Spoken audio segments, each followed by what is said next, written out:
네, 저는 오늘 그 히브리서를 좀 통해서 함께 좀 교훈을 나누길 원합니다. 참 히브리서를 이렇게 읽으면서 참 마음에 감동되는 참 구절은 3장 1절에 보면 이제 함께 하늘의 부르심을 받은 거룩한 형제들아. 여기에서 그 우리의 그 바른 이제 정체성을 좀 보게 됩니다. 그러니까 우리는 누군가? 우리는 누구라고요? 함께 하늘의 부르심을 받은 거룩한 형제들이라고 하는 것입니다. 우리가 이제 이러한 말씀을 따라서 우리의 이 신앙의 정체성을 참 가지게 될 때 참 우리 마음 안에서 굉장히 큰 감동을 받게 됩니다. 나는 누구인가? 나는 함께 하늘의 부르심을 받은 사람이다. 또 나는 이 거룩한 형제다. 한번 이런 것을 우리 마음속에 한번 이렇게 깊이 생각해 보시기 바랍니다. 이것이 바로 하나님의 말씀이 우리의 이 정체성을 아주 분명하게 이렇게 세워주는데, 우리의 이 믿음이 이런 하나님 말씀에 이렇게 호응하게 될 때, 참 우리 마음에는 하나님의 은혜를 깨닫게 되고, 우리 마음에는 아주 이 잔잔한 감동이 이렇게 흐르게 됩니다. 여기 보면 우리가 이 하늘의 부르심을 받았다 이렇게 말씀하고 있고, 두 번째 이 거룩한 형제들이다 이렇게 말씀을 하고 있습니다. 우리는 이미 하나님의 거룩하게 하시는, 또 거룩히 구별하게 하시는 이런 능력과 역사를 통해서 우리는 이미 거룩하게 된 사람들이라고 하는 것입니다. 그래서 우리가 이제 성경에서 성도라고 우리를 불러요. 성도가 무슨 뜻입니까? 하나님께서 거룩하게 구별하신 사람이라고 하는 뜻입니다.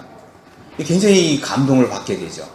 우리는 이 세상에 그 많은 사람들이 있지만, 그죠? 오늘날 보면 65 정도 아마 더 되는 것 같은데, 이렇게 많은 사람들이 있지만 그 가운데서 특별하게 따로 거룩하게 구별한 사람이고 구별된 사람들이라고 하는 것입니다.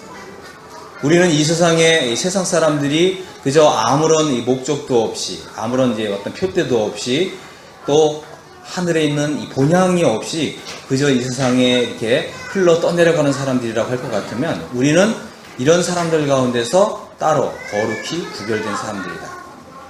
우리가 이러한 신앙의 정체성을 이제 분명하게 할 필요가 있습니다. 저는 오늘 이제 이 히브리서 11장, 12장 이렇게 말씀을 통해서 좀 교훈을 받기를 원하는데요. 특별히 이제 이 10장 38절을 보겠습니다. 여기 보면 주님이 이런 말씀을 하셨어요. 나의 의인은 믿음으로 말미암아 살리라. 또한 뒤로 물러가면 내 마음이 그를 기뻐하지 아니하리라 하셨느니라. 우리는 뒤로 물러가 멸망할 자가 아니요 오직 영혼을 구원함에 이르는 믿음을 가진 자니라. 네, 그렇습니다. 우리가 이제 11장, 히브리서 11장에 이제 들어가기 전에 먼저는 이제 이 히브리서 10장을 통해서 우리 믿음을 아주 견고하게 할 필요가 있습니다. 사실 우리는 이제 히브리서 11장을 볼 때 누구나 이 마음의 감동을 받고, 정말 나도 이 히브리서 11장에 있는 이러한 믿음의 선진들의 삶을 살고 싶다, 이런 감동을 받습니다.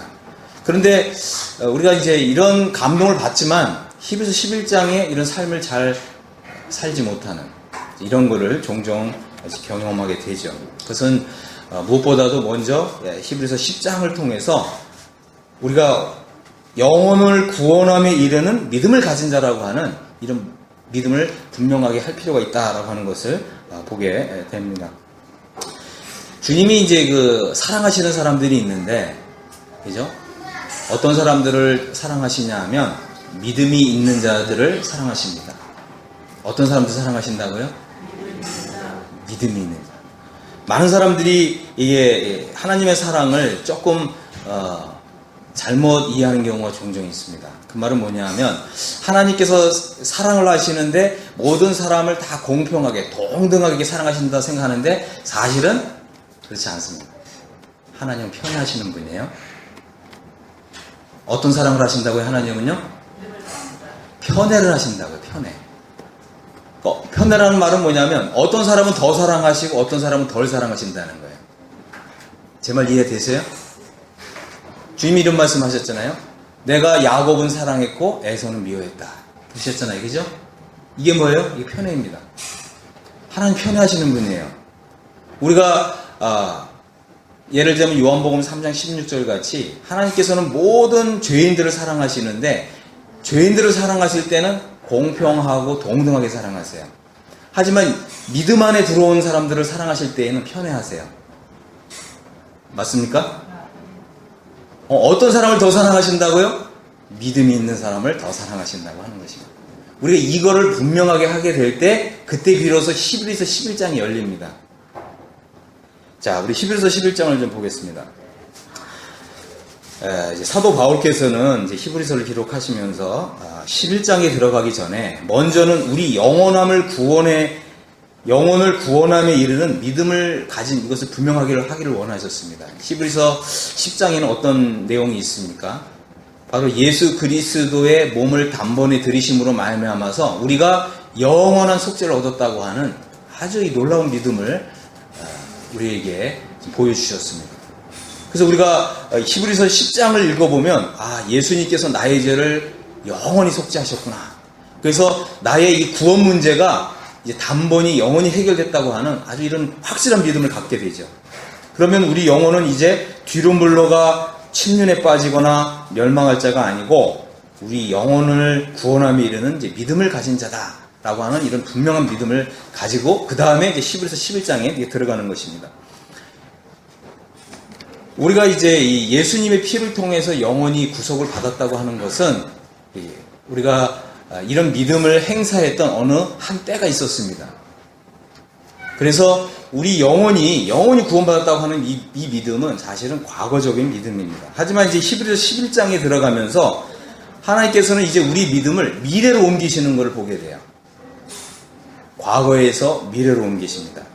히브리서 11장 1절 2절을 보겠습니다. 믿음은 바라는 것들의 실상이요 보이지 않는 것들의 증거니 선진들이 이로써 증거를 얻었느니라.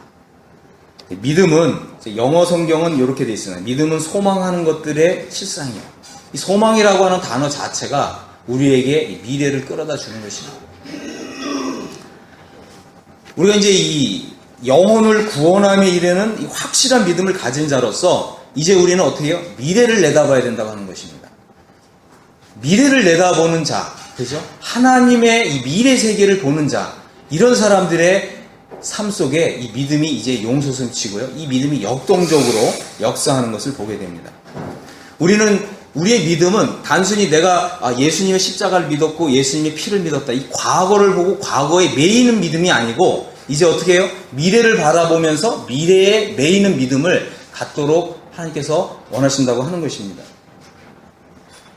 우리의 믿음이요 미래에 매이게 되고 장차 이 장래에 하나님께서 우리를 위해서 이루실 이 하나님의 이 미래 세계를 보게 될 때 우리는 어마어마한 감동을 받게 되고요 어마어마한 하나님의 은혜를 느끼면서 이 은혜와 이 믿음을 가지고서 미래에 대한 믿음을 가지고서 이 현재를 살아가게 되는데 이게 바로 성화를 경험하는 삶이라고 하는 것입니다.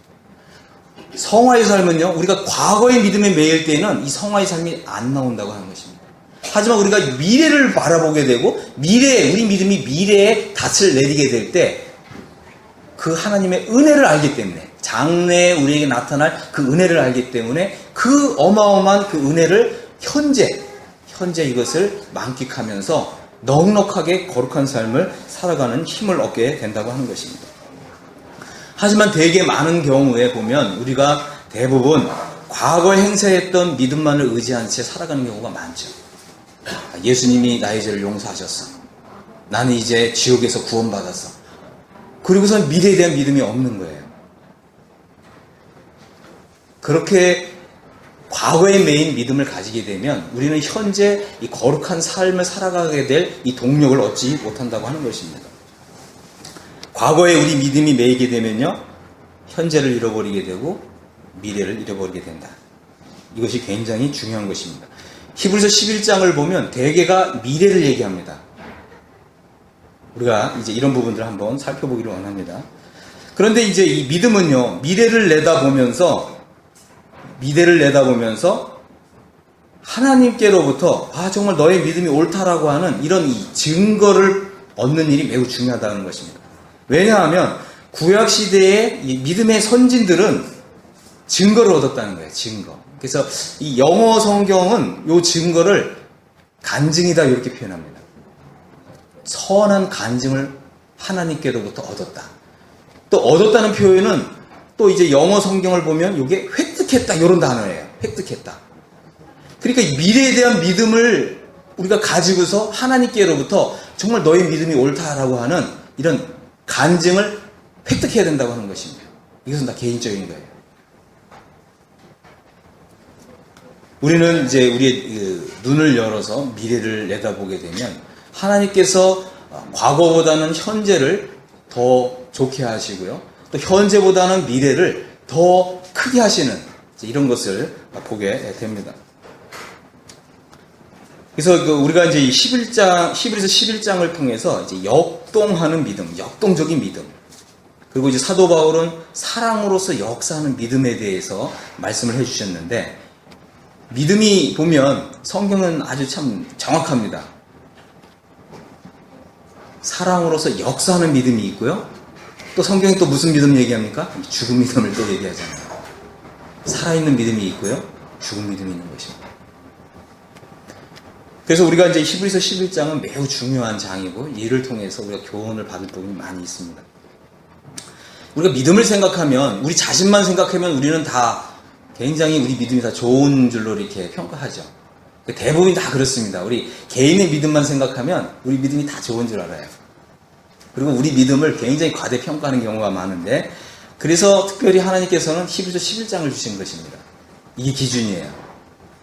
우리는 이 믿음의 선진들의 이 믿음과 비교를 해야 됩니다. 우리 자신과 비교하지 말고요. 히브리서 11장에 있는 이 믿음의 선진들과 나의 믿음을 비교해야 돼요. 그럴 때 나의 믿음이 얼마나 미치지 못하는가. 그럼 나의 믿음이 정말 비슷하고 정말 대등하고 동등하구나. 이렇게 되는 것입니다. 나 자신만 생각하면 굉장히 믿음이 좋은 것 같고, 내 믿음이 정말 올바른 것 같고, 내 믿음이 정상적인 것 같고, 아니면 내 믿음이 너무나 좋다고 이렇게 생각하는 경우가 많이 있습니다. 우리는 히브리서 11장을 통해서 우리 믿음을 비교해 보아야 합니다. 히브리서 11장은요, 하나님이 인정하신 믿음 기록되어 있어요. 어떤 믿음이요? 하나님이 인정하신 믿음. 그러니까 우리도 이런 믿음을 가질 때 하나님이 나의 믿음도 인정하신다는 거예요. 하지만 나의 믿음을 이 히브리서 11장에 있는 이 믿음의 선지들과 비교해 봤을 때 내 믿음이 이거 훨씬 미치지 못한다. 그 말은 뭐예요? 하나님이 나의 믿음을 인정하지 않는다는 거예요. 좀 분명해지죠? 자, 그래서 이제 한번 보겠습니다. 4절 보겠습니다. 4절 보면 이제 아벨이 나옵니다. 아벨. 믿음으로 아벨은 가인보다 더 나은 제사를 하나님께 드렸다. 자, 여기 보면 히브리서 11장에 보면 더 나은이라고 하는 단어가 반복해서 나옵니다. 이제 이런 부분을 살펴볼 건데, 혹시 이런 단어가 나올 때마다 한번 표시해 보시기 바랍니다. 믿음이 있는데요, 더 나은 믿음이 있다고 하는 것입니다. 하나님께 드리는 예배가 있는데 더 나은 예배가 있다고 하는 것입니다. 우리가 매주일 교회적으로 예배를 드리는데, 우리는 스스로 생각할 때 나는 정말 최선을 다해서 예배를 드리고 있어, 이렇게 생각하잖아요. 하지만 더 나은 예배가 있다고 하는 것입니다. 내가 하나님께 드릴 수 있는 더 나은 예배가 있다고 하는 것입니다. 하나님께서 어떤 예배를 받으시냐? 더 나은 예배를 받으신다고 하는 것입니다. 이게 바로 믿음이에요. 아벨은 이런 믿음을 가졌다고 하는 것입니다. 아벨은 가인보다 더 나은 제사를 하나님께 드림으로써 의로운 자라고 하는 뭘 얻었다고요? 증거를 얻었어요. 간증을 얻었다는 것입니다. 하나님이 그 예물에 대하여 증언하시니라. 그가 죽었으나 그 믿음으로써 지금도 말하느니라. 이제 5절을 보겠습니다. 5절을 보면 믿음으로 에녹은 죽음을 보지 않고 옮겨졌다. 하나님이 그를 옮기심으로 다시 보이지 아니하였다. 이 죽음을 보지 않고 옮겨졌다. 이게 뭐죠? 휴거입니다. 휴거. 우리는 다 휴거 되기를 다 소망하고 있습니다. 그런데 중요한 것은 뭐냐면, 이 당시에, 그죠? 이 당시에 많은 믿음의 사람들이 있었지만 에녹만 휴거됐어요. 이 휴거는 어마어마한, 그죠? 하나님의 은혜라고 하는 것입니다. 근데 이 에녹은 휴거가 됐는데, 이 휴거가 되기 위해서, 그죠? 휴거가 되기 위해서 어떻게 해요? 그는 옮겨지기 전에, 다시 말해서, 그는 휴거되기 전에 하나님을 기쁘시게 하는 자라 하는 증거를 받았다고 이렇게 기록되어 있습니다.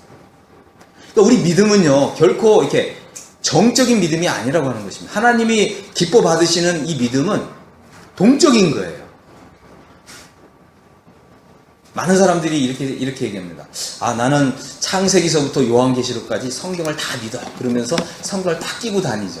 읽지도 않고, 그죠? 그 말씀에 순종하지도 않고, 그죠? 그런 믿음은 어떤 믿음이에요? 그런 믿음은 죽은 믿음이라고 하는 것입니다. 하나님이 기뻐 받으시는 믿음은 살아있는 믿음입니다. 역사하는 믿음입니다. 그러니까 우리가 이제 이 말씀을 읽으면서, 아, 나도 이제는 나의 삶을 돌아보면서, 아, 하나님을 기쁘시게 하는 자라고 하는 이런 간증을 나도 획득해야 되겠구나. 이런 믿음이 바로 살아있는 믿음이고 역사하는 믿음이라고 하는 것입니다. 그렇습니다. 이 에녹은 휴거되기 전에 하나님을 기쁘시게 하는 자라고 하는 이런 증거를 받았습니다. 6절을 보겠습니다. 이제 믿음이 없이는 하나님을 기쁘시게 하지 못하나니 하나님께 나아가지 않은 반드시 그가 계신 곳과 또한 그가 자기를 찾는 자들에게 상 주시는 이심을 믿어야 할지니라. 예, 그렇습니다. 이 11에서 11장은 이제 전혀 다른 믿음을 얘기해요. 우리는 대개가 아, 예수님이 나의 죄를 위해서 돌아가셨어. 나는 이제 구원받았어. 그게 믿음이 전부인 줄 알아요. 그리고 거기서 믿음이 멈춰버리는 것입니다. 하지만 그런 믿음은 히브리서 11장에 못 들어온다는 것입니다.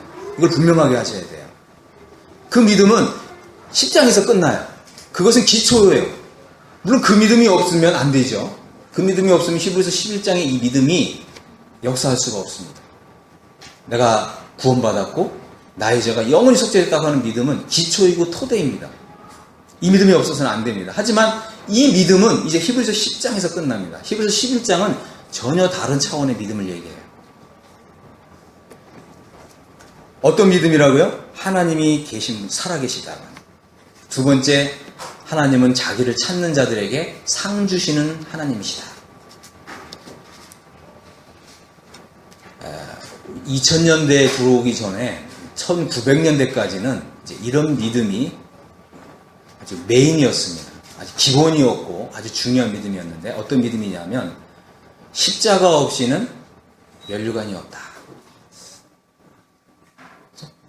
No cross, no crown. 이런 믿음이 보편적인 믿음이었어요. 그런데 이제 20세기에 들어오면서 이 믿음이 사라졌어요. 그냥 예수님이 나의 죄 위에 돌아가신 것만 믿어도 다 상 받는다. 이것은 히브리서 11장에 있는 믿음을 완전히 대치되는 이제 이런 것입니다. 저는 여기에 이 사단에 속이는 역사가 있다고 이렇게 믿습니다. 십자가를 지지 않으면 우리는 결코 상을 얻지 못합니다. 그러니까 히브리서 11장은 뭐냐면 기꺼이 예수 그리스도와 함께 십자가를 지는 믿음으로 우리를 초대하는 거예요. 히브리서 11장은요, 대가 없이 하나님께로부터 하나님을 기쁘시게 하는 자라고 하는 증거를 얻을 수 없다는 거죠. 만일 여러분들이 지금 대가를 지불하고 있습니까? 아주 잘하는 것입니다. 만일 우리의 신앙 가운데 지금 대가를 지불하지 않고 그저 편안하게 신앙생활하고 있고 또 그렇게 편안하게 신앙생활 하려고만 생각하고 계십니까? 하나님은 그러한 믿음에 복을 주실 수가 없다고 하는 것입니다. 그러한 믿음은 결코 상을 얻지 못한다고 하는 것입니다. 7절을 보겠습니다. 믿음으로 노아는 아직 보이지 않는 일에 경고하심을 받았습니다. 이것은 다 미래에 대한 믿음이죠. 그런데 노아는 어떻게 반응했습니까?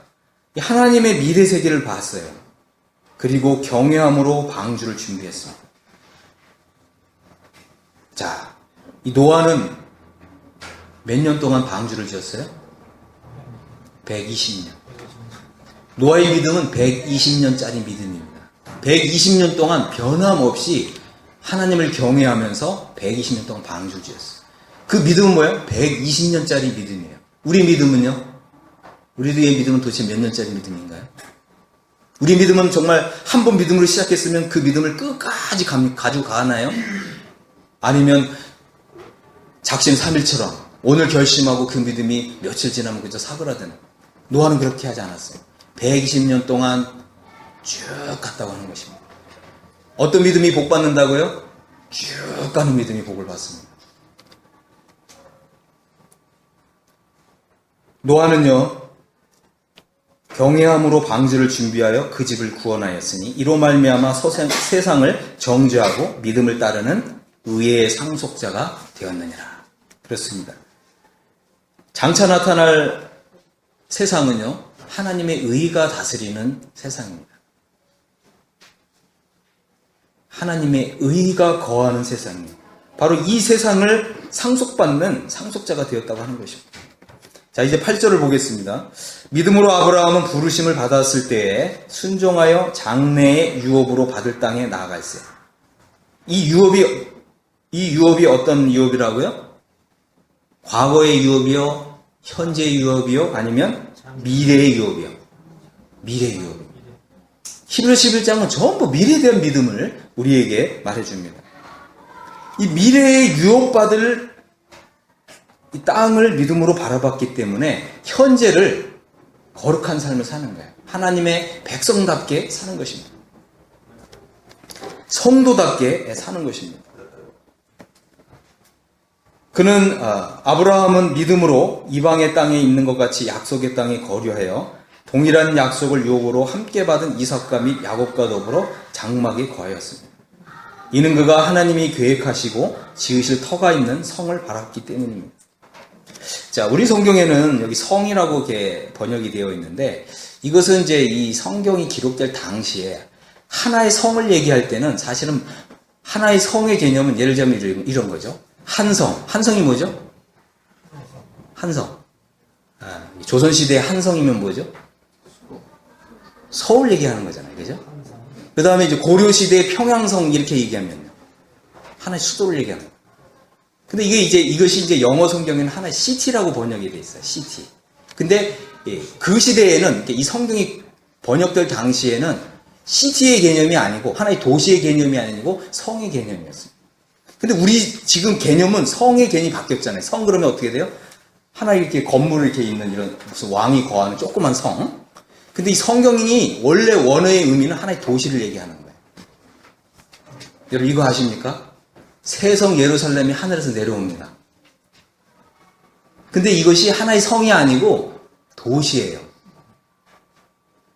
하늘에서 새성 예루살렘 성이 내려오는데 이 크기가 얼마 되는지 아세요? 요한계시록에 보면 12,000 스타디움. 그죠? 예. 장방형이 12,000 스타디움인데 이거를 킬로미터로 환산하면 어떻게 되는 줄 아세요? 하늘에서 이 하나의 도시가 내려온다는 거예요.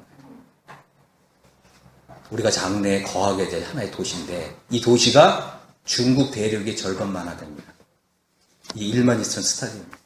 어마어마하죠? 우리나라보다 더 큽니다. 아브라함은 뭘 바라봤다고요? 하늘에서 내려오는 이 새성 예루살렘 성을 바라봤다고 하는 것입니다. 대단하죠? 구약시대에 아브라함은 이 성을, 하나의 도시를 내다봤어요. 하나님의 거룩한 성도들이 거하여 영원히 살 하나의 도시를 믿음으로 내다봤어요. 우리는요, 우리 요한계시록 읽으면 볼 수 있습니다.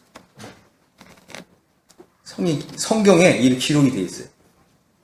근데 여기서 이제 아브라함에게 있어서 우리가 배울 굉장히 좋은 믿음은 뭐냐면, 아브라함은 자신만 이 성에 거할 것을 바라본 것이 아니라 자기의 자녀들까지. 아시겠습니까? 우리 자녀들도 하늘에 있는 이 거룩한 성에 거하도록 우리 자녀를 잘 양육해야 되는 것입니다. 지도해야 돼요. 교훈해야 돼요. 또 가르쳐야 되고 인도해야 돼요. 맞습니까? 이 아브라함의 믿음이었어요. 자신만 이 믿음에 거했던 것이 아니고 동일한 약속을 유업으로 함께 받은 이삭과 및 야곱과 더불어 장막에 거했다. 그죠? 자, 그 다음에 16절을 좀 보겠습니다. 15절. 그들이 나온 바 본향을 생각하였더라면 돌아갈 기회가 있었으려니와 그들이 이제는 어떤 본향이요? 더 나은 본향을 사모하니 곧 하늘에 있는 것이라. 이러므로 하나님이 그들의 하나님이라 일컬음 받으심을 부끄러워하지 아니하시고 그들을 위하여 한 성을 예비하셨느니라. 여기에 말하고 있는 하나의 성은 하나의 도시를 말하고요. 이것은 이제 요한계시록 21장에 보면 하늘로서 내려오는 새성 예루살렘 성입니다. 그렇습니다. 이 믿음의 선진들은요, 더 나은 본향을 바라봤습니다.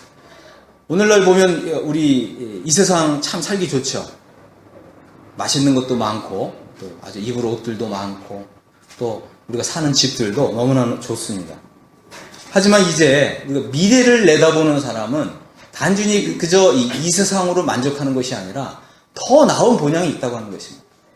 우리가 지금 생각하는 이 세상이 굉장히 살기 좋은 것도 사실이지만 하늘로서 내려오는 우리가 들어갈 영원한 본향은 더 좋은 것이라고 하는 것입니다. 더 나은 본향이다. 우리가 더 나은 본향에 대한 믿음을 가지게 되면 이 세상에 있는 것들은 그렇게 크게 보이지 않습니다. 과거도 그렇게 크지 않고요. 현재도 그렇게 크지 않고 오직 미래가 큰 것입니다.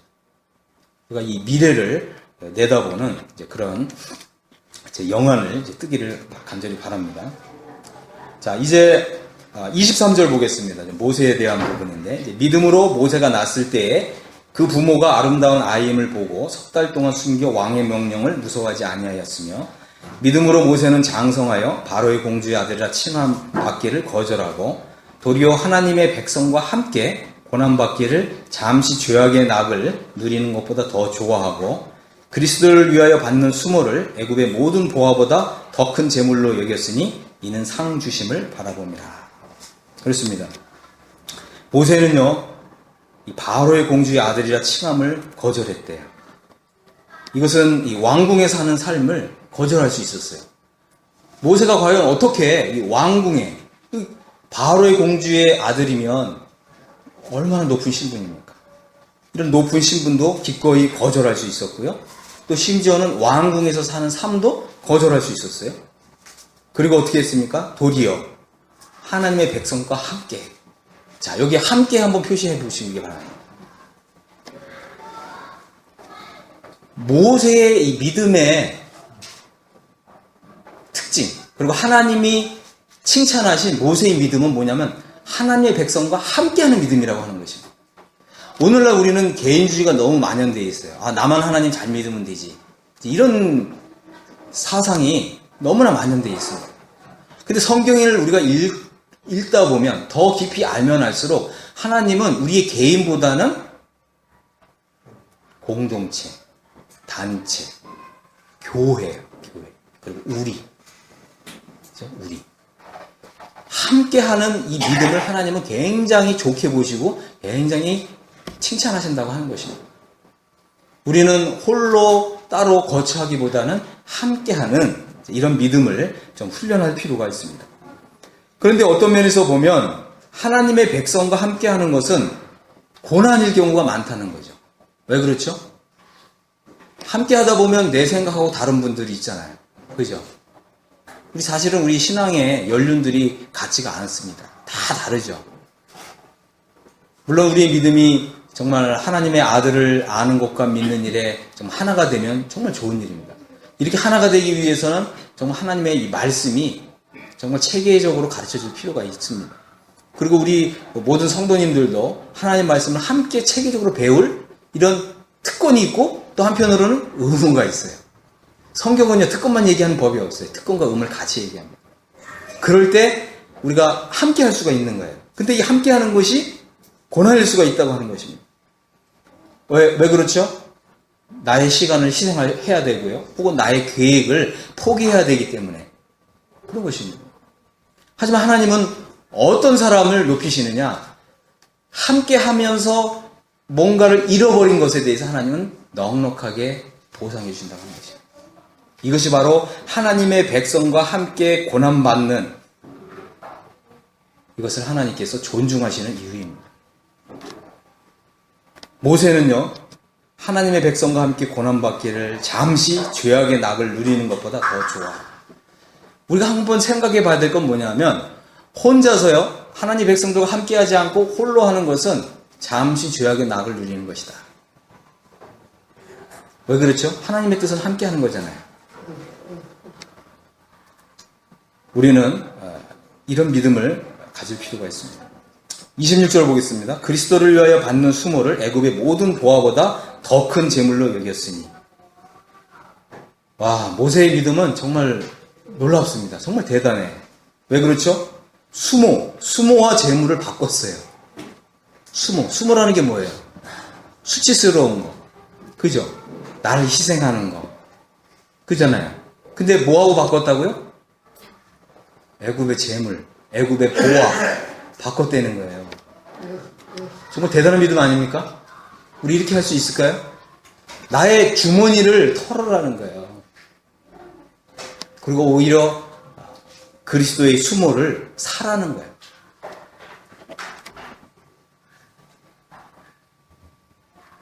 우리는 하나님 말씀을 보면 우리의 지갑을 열어서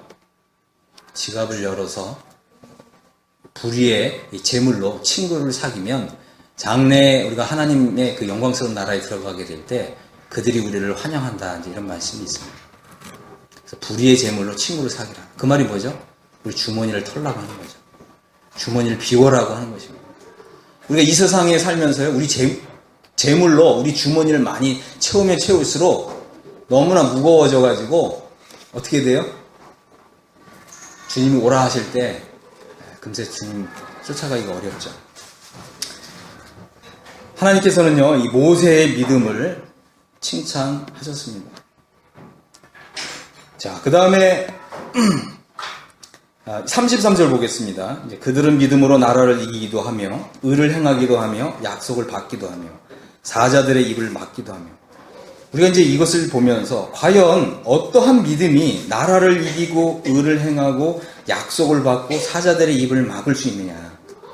정말 나의 믿음은 정말 이러한 동일한 이런 역사를 이룰 수 있느냐, 이런 것을 생각해 볼 필요가 있습니다. 불의 세력을 멸하기도 하고 칼날을 피하기도 하고 연약한 가운데서 강하게 되기도 하고 전쟁에 용감하게 되어 이방 사람들의 진을 물리치기도 하며 여자들은 자기의 죽은 자들을 부활로 받아들이기도 하며 또 어떤 이들은 무슨 부활이요? 더 좋은 부활을 얻고자 해요. 네, 그렇습니다. 더 좋은 부활이 있다고 하는 것입니다. 심한 고문을 받되 구차히 풀려나기를 원하지 아니하였으며. 그렇습니다. 우리의 믿음은요, 역사하는 믿음은 더 나은 부활을 우리에게 가져다 준다고 하는 것입니다. 성경은요, 이 부활이 있는데, 그죠? 두 종류의 부활이 있다, 이렇게 말씀하고 있습니다. 생명의 부활도 있고 심판의 부활도 있고. 또 다니엘서 12장에 보면 영생에 들어가는 부활도 있고 영원한 수치에 들어가는 부활도 있습니다. 하나님께서는요, 우리에게 더 나은 부활을 주시기를 원하시는 거죠. 그래서 38절에 보면 이런 믿음을 가진 사람은 세상이 감당하지 못한다. 사랑하는 성도 여러분, 하나님께서는요, 우리에게 어떤 믿음을 주시냐면 세상이 감당하지 못하는 믿음을 주신다는 거예요. 지금 우리 대단한 사람들 아닙니까? 세상이 감당하지 못하는 이런 믿음을 받은 사람들이에요. 자, 이제 좀 12장을 좀 보겠습니다. 히브리서 12장을 좀 보면 이제 사도 바울은 우리에게 믿음으로 사는 사람은 세상이 감당하지 못한다. 자, 이런 말씀으로 이제 11장을 좀 마무리를 했습니다. 어떻게 보면 히브리서 11장은 보이지 않는 것을 믿도록 우리를 초대하고 있다고 하는 것입니다. 보이는 것이 전부가 아니라고 하는 것입니다. 미래는 우리 가운데 어느 누구도 보지 못하고 볼 수도 없습니다. 미래라고 하는 것은 이것이 우리에게 현재가 되어야 비로소 볼 수가 있습니다. 하지만 히브리서에서 말하는 것은 뭐예요? 모든 세계가 하나님의 말씀으로 지어진 줄 우리가 아나니. 그렇죠? 보이는 것은 나타난 것으로 말미암아 된 것이 아니라 그랬습니다. 그래서 우리는 이 미래를 알려면 어떻게 해야 돼? 하나님의 말씀을 보아야 되고 하나님 말씀을 알아야 되는 것입니다. 하나님의 말씀을 보고 하나님의 말씀을 알게 되고 또 하나님의 말씀을 믿게 될 때 그때 미래가 열린다고 하는 것입니다. 미래가 열리게 될 때 우리는 미래에 대한 믿음을 가지게 되고 이 믿음을 행사하기 때문에 현재 우리의 삶을 세상이 감당할 수 없는 이런 믿음의 삶을 산다고 하는 것입니다. 하나님께서는요 정말 어마어마한 믿음으로 우리를 초대하고 있는 것입니다. 그래서 결코 우리의 믿음은요 보이는 것, 과거에 대한 믿음에 매여서는 안 되고요. 보이지 않는 것, 미래에 대한 믿음에 매여야 된다. 그럴 때 이 우리의 믿음은 하나님께서 인정하시는, 또 하나님께서 복을 주시는 이런 믿음을 행사하게 될 것입니다. 자, 이제 히브리서 11장을 이제 이렇게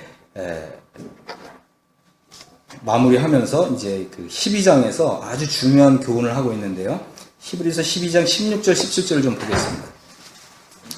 자, 여기는 한번 같이 한번 읽어보도록 하겠습니다. 히브리서 12장 16절 17절. 자, 준비되셨죠? 한번 같이 한번 읽겠습니다. 시작. 음행하는 자와 혹 한 그릇 음식을 위하여 장자의 명분을 판 에서와 같이 망령된 자가 없도록 살피라. 너희가 아는 바와 같이 그가 그 후에 축복을 이어받으려고 눈물을 흘리며 구하되 버림바가 되어 회개할 기회를 얻지 못하였느니라. 여기에 이제 굉장히 중요한 말씀을 하고 있습니다. 여기 보면 이제 에서를 이제 예로 들었어요. 에서가 어떤 일을 했냐면, 그죠? 장자의 명분을 팔았대요. 장자의 명분. 제가 이제 지금 이제 이 시간에는 좀 장자권에 대해서 좀 설명을 좀 드리려고 합니다. 우리가 이제 이 구약 성경에 보면 이 장자권에 대한 교훈이 굉장히 많이 있습니다. 장자는요, 다른 형제들보다 특별한 이런 권리를 가져요. 권세를 갖습니다. 권세. 세 가지가 있어요. 세 가지. 첫 번째, 아버지의 재산을 상속할 때 다른 형제들보다 2배의 몫을 받습니다. 두 번째, 형제들의 주권자가 됩니다. 주권자. 세 번째, 한 지파의 제사장이 됩니다. 제사장. 이 세 가지예요. 이거를 좀 말씀을 좀 드리겠습니다. 자, 우리가 이제 보면 이제 에서가 나오면 그 반대편에 누가 나오죠? 야곱이 나오잖아요. 그죠? 야곱은 이 장자권을 제대로 알았다는 거죠. 그래서 이 야곱은 이 장자권을 얻기 위해서 무슨 방법을 썼어요? 속임수를 썼어요. 속임수. 그런데 에서가 이 장자의 명분, 이 장자권이 얼마나 가치 있는 것인가라고 하는 것을 알았더라면 비록 야곱이 속임수를 쓴다 할지라도 그것을 내놓지 않았겠죠. 근데 에서는 어떻게 했다 그랬어요? 팥죽 한 그릇에 이 장자 명분을 그냥 팔아버렸다는 것이죠. 여기에 아주 중요한 믿음의 원리가 담겨져 있습니다. 자, 이제 창세기 25장을 보면 간단하게 말씀을 드리겠습니다. 창세기 25장 31절에 보면 야곱이 에서에게 형의 장자의 명분을 오늘날 내게 팔라. 에서가 말했습니다. 내가 죽게 되었으니 이 장자의 명분이 내게 무엇이 유익하리요? 야곱이 가로되 오늘 내게 맹세하라. 에서가 맹세하고 장자의 명분을 야곱에게 판지라. 야곱이 떡과 팥죽을 에서에게 주매 에서가 먹으며 마시고 일어나 갔으니 에서가 장자의 명분을 경홀히 여김이었더라. 그렇습니다. 이게 바로 에서의 믿음이었어요. 에서는 뭐예요? 죽은 믿음의 대표자이죠. 야곱은 어떤 사람입니까? 살아있는 믿음, 역사하는 믿음을 가진 사람의 대표인 것입니다.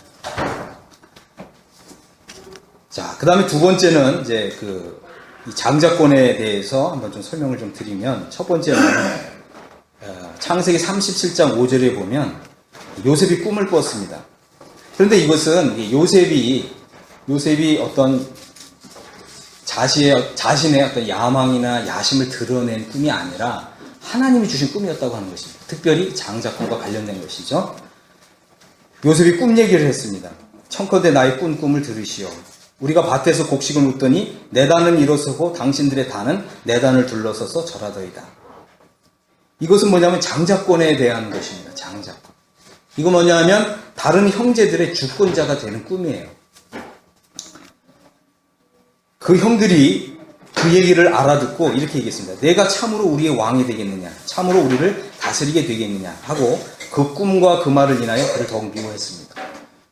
우리가 이제 여기서 중요하게 생각해야 되는 건 뭐냐면 이것은 하나님이 미래에 대한 세계를 미리 보여준 것이지 요셉 개인의 어떤 욕심에 의한 것이 아니었다고 하는 것입니다. 하나님께서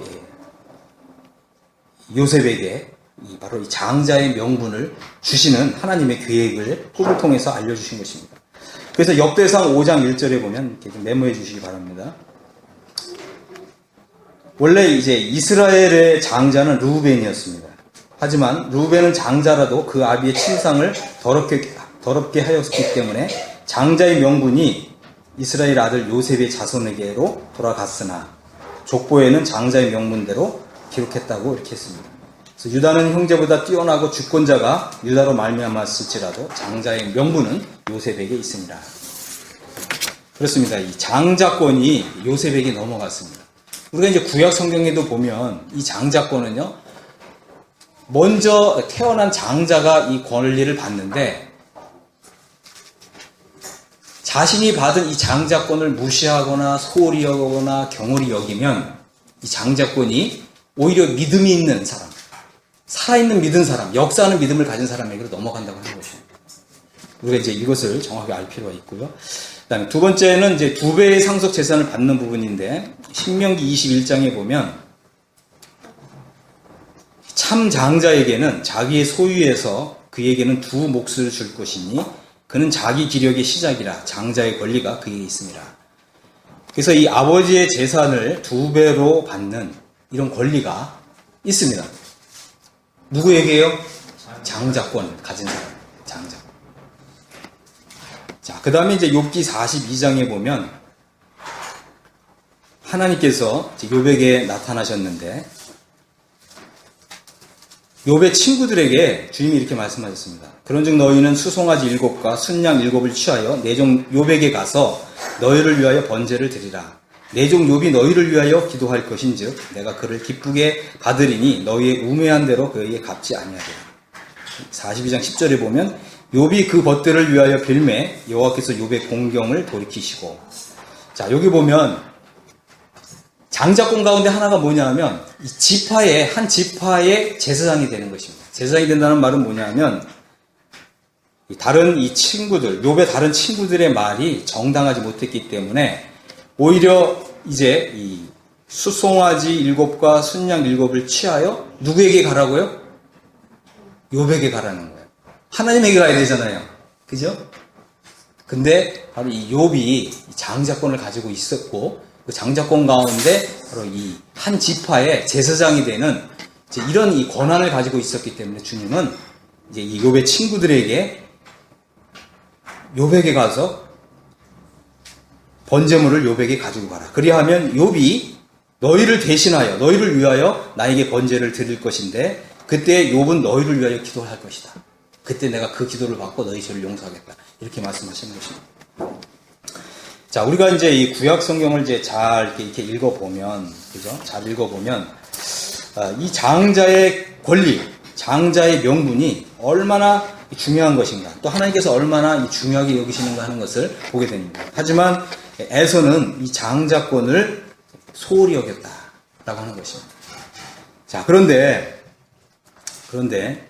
이제 우리가 이제 생각해 봐야 될 거는 뭐냐면 하나님께서 우리를 그리스도 안에 우리를 부르실 때 바로 우리를 장자들의 모임으로 부르셨다고 하는 것입니다.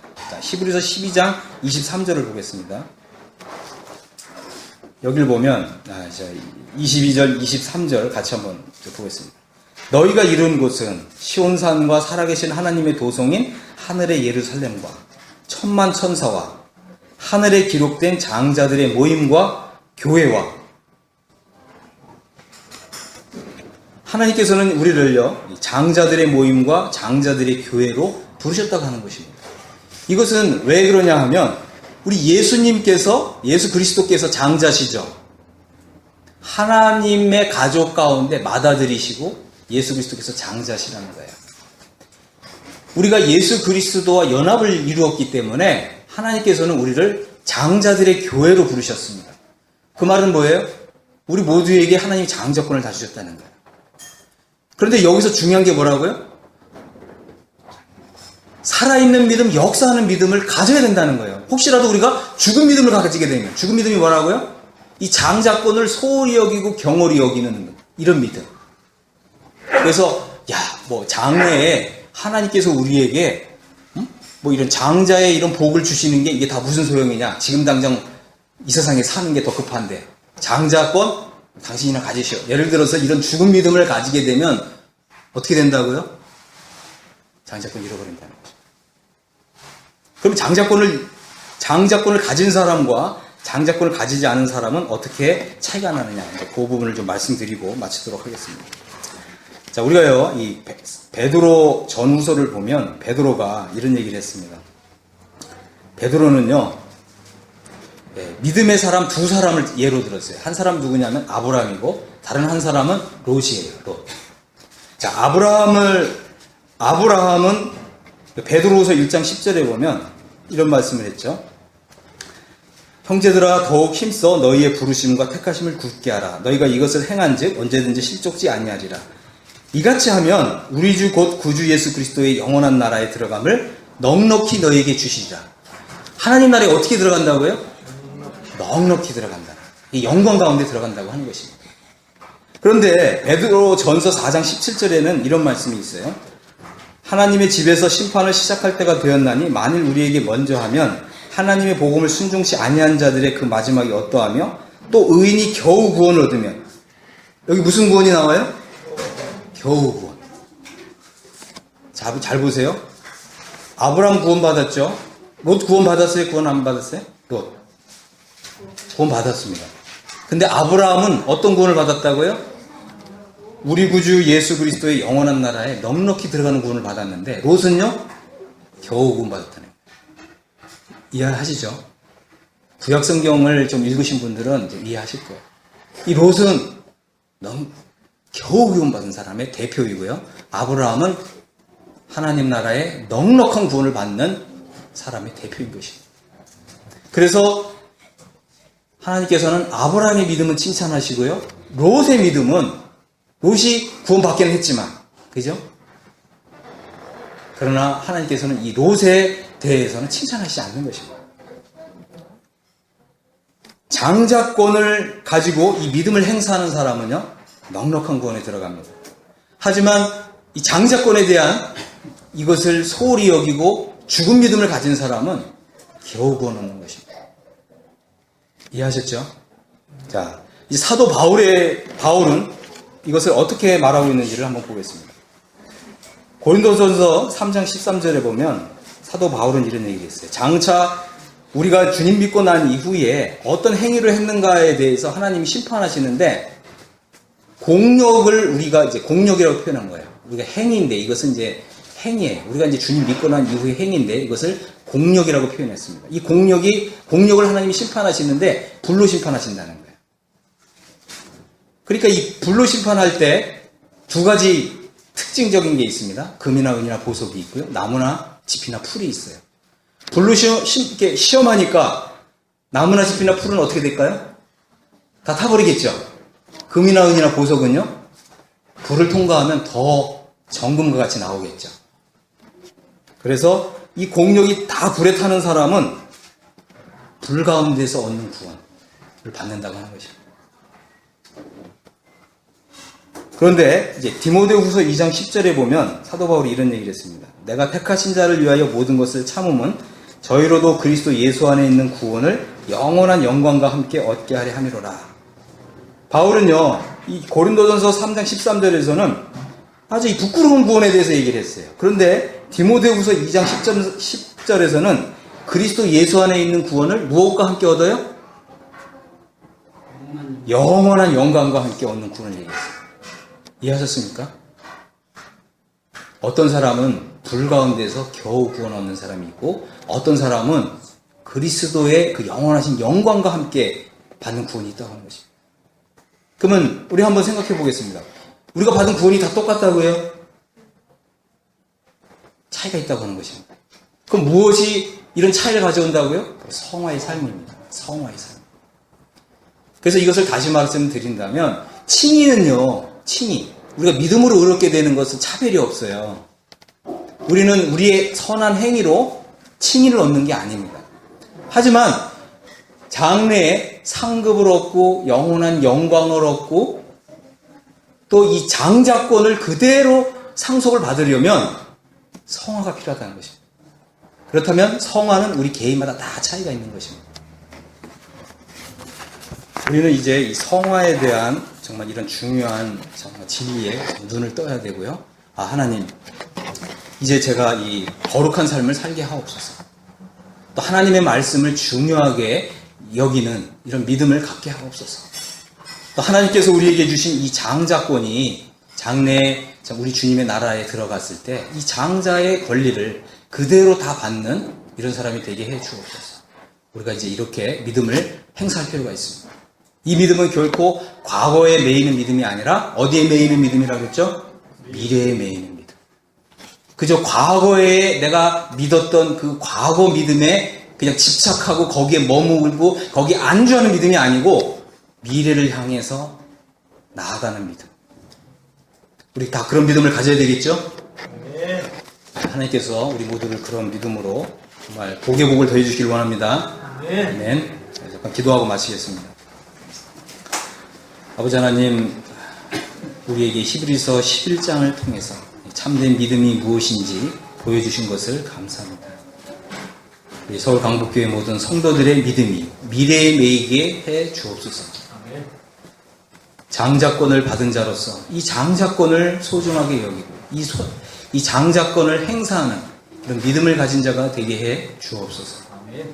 그리하여 우리 주 예수 그리스도의 영원한 나라에 들어가게 될 때 넉넉히 들어가는 자가 되게 해주시고 영원한 우리 주 예수 그리스도의 영광과 함께 구원을 얻는 자로 우뚝 서게 해 주옵소서.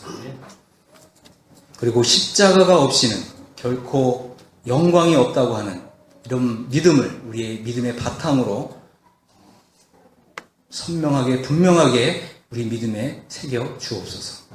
그리하여 오늘 우리가 정말 성화를 이루는 이런 삶을 통해서 날마다 아버지 하나님께 영광 돌리는 이런 삶을 살아가게 해 주옵소서. 이러한 복을 정말 복을 복에 더해 주시기를 간절히 바라오고 원하올 때 우리 주 예수 그리스도의 이름으로 아버지 하나님께 기도했습니다. 아멘.